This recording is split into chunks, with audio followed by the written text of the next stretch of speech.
13 number चिराङा सबसे गाहायसिनाव थाखोआव उन्नतिनि खेत्रआव दङ। 13 नम्बर चिरांनि समस्तिनि इस्युआ आलादा। बिपिएफआ 15 बोसोर सालायबाय। बिपिएफनि केन्डिडेटखौ बयबो मिथियो, रिटायार्ड पार्सन। आरो रिटायार्ड पार्सनावहाय गभर्नमेन्टआ मानो रिटायारमेन्ट होयो बेखौथ' बयबो मिथिखागौ। इउपिपिएलनि केन्डिडेट आं बेहाय देरहागोन। दिनै बियो 100% जाबाय। थ' जोङो 4 नम्बराव गैया, 2 नम्बराव गैया, 3 नम्बराव गैया, 1 नम्बरावनो दङ। जेरावबो जौ आरो धौ जादों जोंनि नैबे 13 नम्बर चिराङाव। आरो जोंनि जेनाखि कर्मि बिथांमोना जे गोख्रोङैनो फोसावदिं मेलखौ लांबाय थादों आरो रायजो राजाफ्राबो मदद होदों।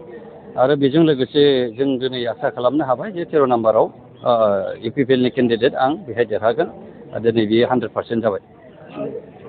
नुनो मोनबाय थादों जे बिपिएफ आरो बिजेपिनि माखासे केन्डिडेटफोरा बुंदों माने फैगौ बिसायख'थियाव देरहानानै बिथांमोना सरकार दागोनखौ बुंबाय थादों, माने 4 नाम्बारावसो थाहैगोन होननानै बुंबाय थादों। बिथांमोना बुंदों, खिन्थु ग्राउन्ड रियेलिटिखौ बिथांमोना मिथिया। बिपिएफआ 15 बोसोर सालायबाय, नंगौना नङा? बे 13 नम्बर चिरांनि समस्तिनि इस्युआ आलादा। जे 15 बोसोरावबो जोंनो सासे खमथा होआखै।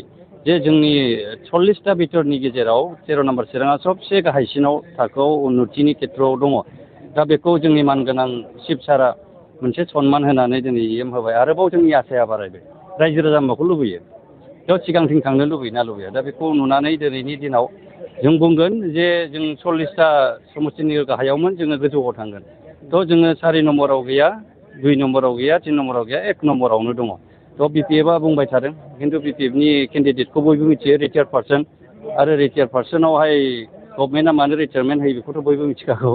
थ' बे हिसाबै जों नुदों दिनैनि दिनाव जे सोरबा बिजेपि सोरबा बिपिएफ बेहाय जेबो माने चेलेन्जिं आंहा जेबो गैया। खारन रायजो राजायानो दिनै उन्नति लुबैदों आरो बेवहाय मोनसे जौगाथायनि मोनसे पहर बेखौहाय आसा खालामदों। बेनि थाखायनो रायजो राजा दिनै भट होगोन।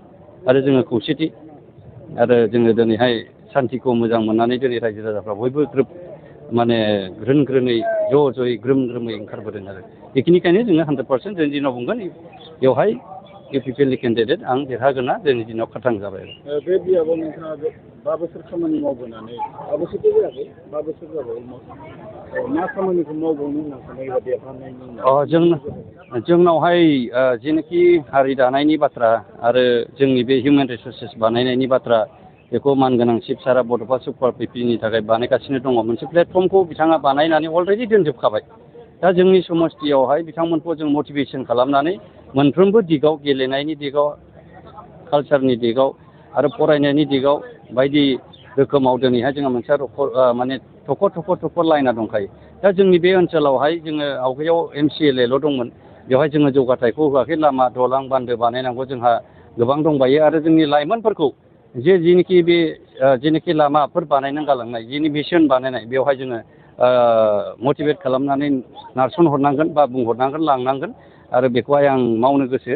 आरो जोंनि बे ओनसोलाव जे लामा दालां बान्दो जोंनि गेजेराव बिराद समस्या दङ, बे समस्याया हयथ' निस्सय मावजानाय जागोन। आरो जोंनावहाय गैयाब्लाबो एसेब्लाबो जोंनि बे 13 नम्बर चिराङाव मोजां बारहावा बारगोन। बे बारहावाया जाहैबाय जौगानायनि बारहावा आरो सान्थिनि आरो जोंनियाव बेयाव अनलायनायनि मोनसे बारहावाया बारगोन। बेखौ आं नुदों।